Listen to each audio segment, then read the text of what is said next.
Salut tout le monde, c'est Meshkat. Bienvenue pour ce 7e épisode du calendrier de l'après. Alors aujourd'hui, on va rester un petit peu en 2017 puisque l'on va aborder un morceau qui a rencontré un franc succès et je pense que ses paroles n'y ont pas été étrangères. Je parle bien sûr de Havana par Camila Cabello. Oui, je sais, encore une fois, je charrie parce que la chanson fait nanana et que je comprends pas comment est-ce qu'une chanson pareille peut être aujourd'hui à 1,6 milliard de vues. Faudra vraiment qu'on m'explique, hein. Bon, enfin bref. Alors je vais peut-être être un petit peu taquin avec cette chanson parce que oui, c'est pas du tout mon style de musique, donc effectivement je suis pas objectif, je trouve le refrain ennuyeux et...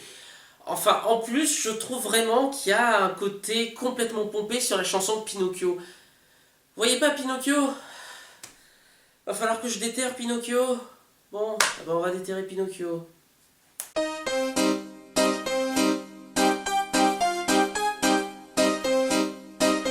Alors au départ était une mini-série italienne datant de 1972 intitulée Les Aventures de Pinocchio. Le compositeur officiel de la musique de cette série s'appelle Fiorenzo Carpi et il compose le thème suivant.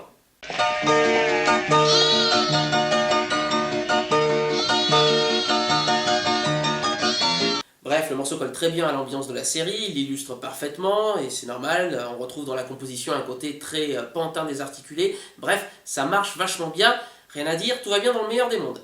Jusqu'en 1993, où un groupe électro-italien, intitulé Pin-Occhio, parce que les mecs étaient vachement inspirés, a la merveilleuse idée de remixer cette musique et d'en faire un hit qui se classera 4e en Belgique et 10e en France.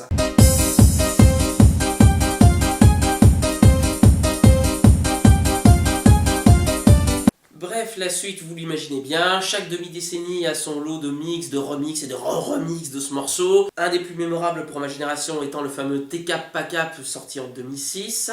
T-Cap Pacap, de te rouler dans la boue. T-Cap Pacap. Ah, la merveilleuse époque des saloperies en images de synthèse. Et en 2012, même Bob Sinclair mordra aux fruits défendus, puisqu'il signera le titre Groupie, qui est évidemment calqué sur ce morceau. Alors est-ce que ça ressemble? Est-ce que ça ressemble pas? Écoutez, je vous laisse juger.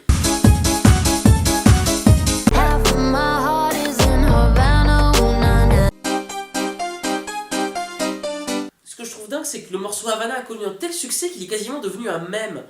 Je veux dire, aux États-Unis, ils ont fait un remix où c'est Donald Trump qui chante. Havana will na na. Hey. Half of my heart is in Havana will na na. Et en France, il y a même Khaled Frick qui s'y est mis avec des chats.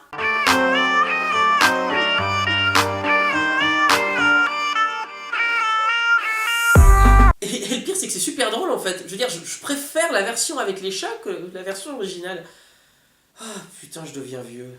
Enfin bref, on en a terminé avec cette première semaine du calendrier de l'après. J'espère que votre première semaine en 2020 s'est bien passée. Je vous souhaite encore une fois de joyeuses fêtes, une très très belle année.